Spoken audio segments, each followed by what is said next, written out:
आप सबका फिर से स्वागत है। मैं Vivek Bindra, motivation speaker, leadership consultant, business coach. आज बात करूंगा इलॉन मस्क की। इलॉन मस्क है कौन? Far sighted, futuristic, barrier free thinking रखने वाले एक South African born Canadian American business magnate है। ये इलॉन मस्क जैसे लोग सदी में 2-4 ही पैदा होते हैं। लगभग 100 साल में 2-4 लोग ही ऐसे पैदा होते हैं। इलॉन मस्क वो लोग हैं जो फ्यूचर को कंट्रोल करना जानते हैं, एनविजन करके। बचपन से ही 10 साल की उम्र में ही वो इतनी किताबें पढ़ लिए थे जो एक ग्रेजुएट भी नहीं पढ़ पाता। 12 साल की उम्र में घर में पड़े एक कंप्यूटर से उन्होंने एक गेम बना डाला और उस गेम को उन्होंने $500 के अंदर पहली दफा एक ऑनलाइन कंपनी को सेल कर दिया। बचपन से ही उनका ज्यादा फोकस था कि प्रॉब्लम, सबसे बड़ी प्रॉब्लम है सोल्यूशन ढूंढना। Looking for the solution is the biggest problem. वो क्या कहते थे? एक ही प्रॉब्लम है कि प्रॉब्लम नहीं है, सोल्यूशन ढूंढना बड़ी प्रॉब्लम है। तो उनकी कंपनी के अंदर अगर आके कोई ये बोल देना कि सर ये हो नहीं सकता, तो वो उसकी कंपनी में उसका आखिरी दिन होता था। वो क्या कहते थे? होगा, जरूर होगा, सोचो कैसे होगा। उनका मानना क्या है? Failure is the option. दुनिया बोलती है failure is not the option. ये मैंने पहले व्यक्ति देखे जिसका मैंने बिजनेस, एक्चुअली मैं थॉट प्रोसेस इलॉन मस्क का जानना चाहता था। आप में से कई लोगों ने कमेंट बॉक्स में लिखा ना कि इलॉन मस्क की केस स्टडी दीजिए। ये एक ऐसे व्यक्ति हैं जो मेरे लिए भी इंस्पिरेशन है। ये वो व्यक्ति हैं जो पृथ्वी के लिए जीवित रहना चाहते हैं। इन्होंने सोलर सिटी बनाई जो कि सस्टेनेबल एनर्जी क्रिएशन पे काम करती है। हाँ, solar city sustainable energy creation पे काम करती है। इन्होंने टेस्ला मोटर बनाई जो सस्टेनेबल एनर्जी कंजम्पशन पे काम करती है कि एनर्जी भी पेट्रोल डीजल का चक्कर ही खत्म हो जाए, पोल्यूशन फ्री हो जाए पृथ्वी। और electric vehicle, driverless cars. Actually paranoid व्यक्ति जो केवल हाई क्लास प्रोडक्ट बनाने पे फोकस किया, शुरू से शुरू करते हैं। आज जो कि ये पृथ्वी पे 21वें सबसे शक्तिशाली व्यक्ति माने जाते हैं, ये सेल्फ टॉट प्रोग्रामर हैं और रॉकेट साइंटिस्ट हैं। इन्होंने रॉकेट साइंस की फॉर्मल एजुकेशन नहीं ली, किताबों को पढ़ के इन्होंने पूरे रॉकेट साइंस को समझ लिया। बचपन में किताबी कीड़े थे, किताबें पढ़ के इन्होंने बचपन में ही एक डीप विजन, एक ऑब्सेशन, परसिस्टेंस क्रिएट कर लिया पृथ्वी को बदलने के लिए। ये कहते हैं great leader don't try to force a square peg into a round hole. वो क्या कहते हैं? स्क्वायर को राउंड में घुसाने की कोशिश नहीं करते। बुद्धिमान व्यक्ति वो है जो अपनी हाई परफॉर्मेंस टीम को बिल्ड करते हुए उनकी कोर इनर स्ट्रेंथ को पहचानता है। इसका अर्थ क्या हुआ? कभी भी मछली को पेड़ पे नहीं चढ़ाते, पेड़ पे बंदर को चढ़ाते हैं। बंदर अपने आप चढ़ जाएगा, मछली जिंदगी भर मेहनत करने पे भी नहीं चढ़ेगी। इनका मानना है कि अगर असाधारण काम कराना है टीम से तो टीम पावरफुल होनी जरूरी है। पहली बार में सही आदमी हायर करो। मीडियोकर आदमी जब उससे रिजल्ट अचीव नहीं होता तो वो ये मान लेता है रिजल्ट अचीव इसलिए नहीं हुआ क्योंकि हो नहीं सकता था। लेकिन ये बिल्कुल ऑपोजिट है। ये कहते हैं नहीं हुआ से कोई मतलब नहीं, रिजल्ट तो अचीव करना है, तरीके अलग अलग अपना लो। गोल को नहीं बदलना, तरीके बदलने हैं। गोल नहीं बदलना, स्ट्रैटेजी बदलनी है। पूरा बचपन 10-10, 12-12, 15-15 घंटे अकेले घर में बैठ के पढ़ के इन्होंने निकाल दिए। जिंदगी भर 7 दिन काम किया, एक दिन में 15-15 घंटे काम किया। अपने आप से अनरीजनेबल, अनकॉम्प्रोमाइजेबल एक्सपेक्टेशन रखते थे। अपने आप से वो एक्सपेक्ट करते थे जो कोई नहीं कर सकता। ये क्या कहते थे? मुझे वो नहीं करना जो किया जा सकता है, मुझे वो करना है जो करना चाहिए। हाँ? ये नहीं बोलते I don't expect to do what is possible, I want to do what is needed to be done। इनकी वर्ल्ड क्लास कंपनीज की लिस्ट में Zip2, X.com, PayPal, SpaceX, Tesla, solar city, hyperloop, open artificial intelligence, Neuralink, the boring company, जिनमें से SpaceX, Tesla और solar city की चर्चा और hyperloop की चर्चा पूरी दुनिया कर रही है। ये कहते थे मैं मंगल ग्रह पर लोगों को भेजूंगा, मंगल ग्रह पे जीवन चालू कर दूंगा, एक एक करके आता हूं। 95 में अपने भाई किम्बल के साथ मिलकर इन्होंने Zip2 की शुरुआत करी और ये Zip2 में इनको जल्दी ही फंडिंग भी मिल गई। शुरू में अपने पिता के पैसे से किया, बाद में एक्सटर्नल फंडिंग मिली, बोर्ड ऑफ डायरेक्टर्स बढ़ते चले गए और आगे चल के क्योंकि अभी ये यंग थे, इनका एक्सपीरियंस उतना बड़ा था नहीं, तो बोर्ड ऑफ डायरेक्टर्स ने सोचा यार ये आदमी सीईओ बनने के लायक नहीं, उसको सीईओ की पोजीशन से हटा दिया गया।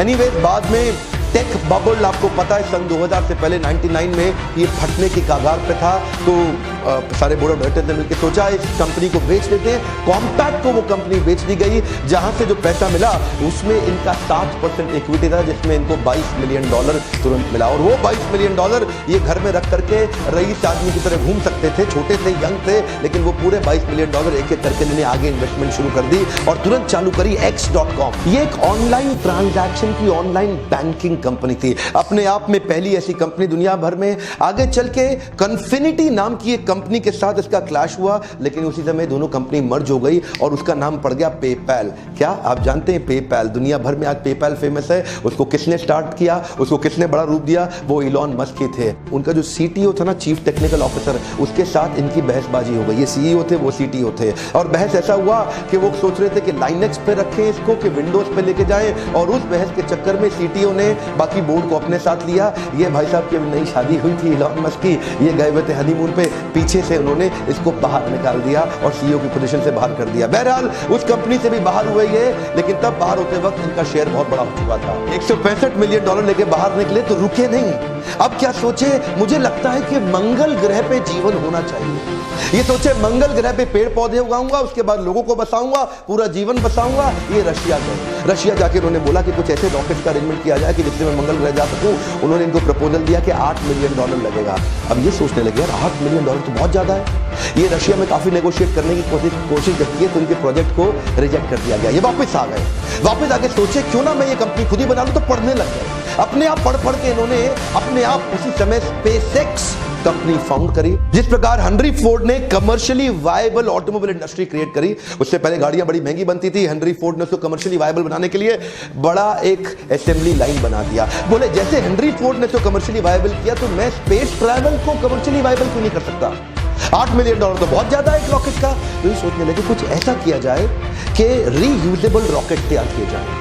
तो रॉकेट साइंस की इनको पढ़ाई इन्होंने फॉर्मली तो नहीं करी थी, लेकिन इससे पता चलता है कि एक आदमी नेट को खोल के या किताबों को खोल के या एनसाइक्लोपीडिया को खोल के किताबों को पढ़ के खुद भी सीख सकता है, और वो इन्होंने किया। प्राइवेट ऑर्गेनाइजेशन स्पेस ट्रैवल को रीडिजाइन कर देगा, इसका किसी को विश्वास नहीं हुआ। कोई नहीं बोला कि मैं इसकी मदद करने, कोई नहीं आया। एक्चुअली मुद्दा ये नहीं था कि रॉकेट को ऑर्बिट में पहुंचाना है, एक्चुअली मुद्दा ये था कि लो कॉस्ट में रॉकेट को ऑर्बिट में पहुंचाना है और उसी रॉकेट को फिर वापस लेके आना, उसको रीयूज करने के लिए।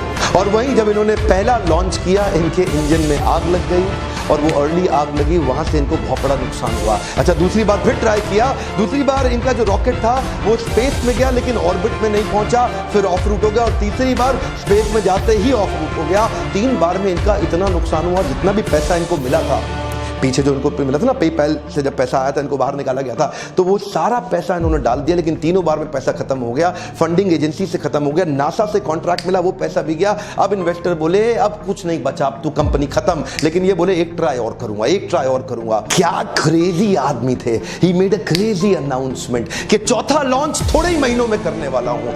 एक्चुअली इस इंडस्ट्री में इतने छोटे छोटे गैप पे कोई लॉन्च नहीं करता, पर ये छोटी उम्र के अंदर ही बड़े इनका रिस्क एपेटाइट बहुत बड़ा था, और अपना सब कुछ दांव पे लगाने को तैयार थे। अपना घर मकान बेच के किराए पे शिफ्ट हो गए, सबके कर्जे लेकर के आखिरी बार ट्राई किया, और इस बार न केवल सफल हुए बल्कि $1.5 बिलियन का नासा से एक प्रोजेक्ट भी ले लिया, और नासा ने अब इनको फंड किया, बोला हमारे लिए काम करिए। आप जानते हैं हमारा इसरो और नासा ये सरकारी पैसे पे काम करते हैं, लेकिन रीयूजेबल रॉकेट सरकारी पैसे के बिना उन्होंने प्राइवेट दम पे बिना फॉर्मल पढ़ाई के अपने आप किताबें खोल के पढ़ पढ़ के खुद ही कर डाला।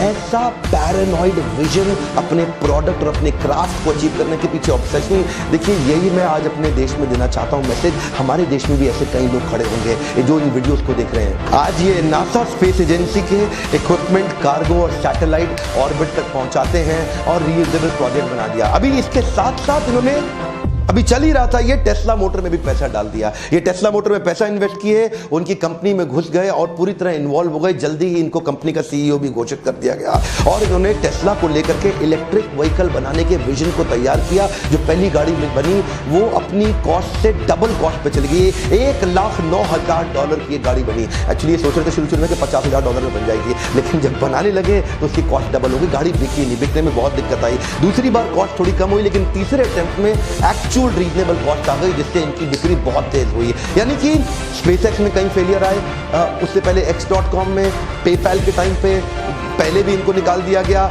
उसके बाद इधर भी इन्होंने चालू किया तो इधर भी इनके कंटिन्यूअस फेलियर आते रहे।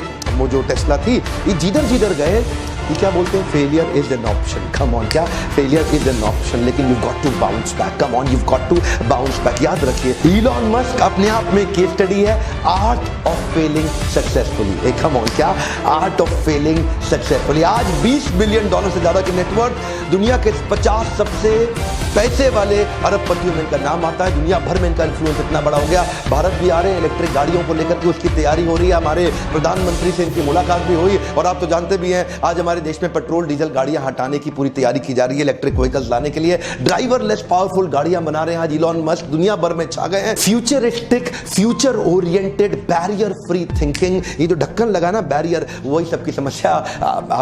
आज एक बात कहना चाहता हूं, कुछ भी भूल जाना जिंदगी में, ये बाउंस बैक को मत भूलना।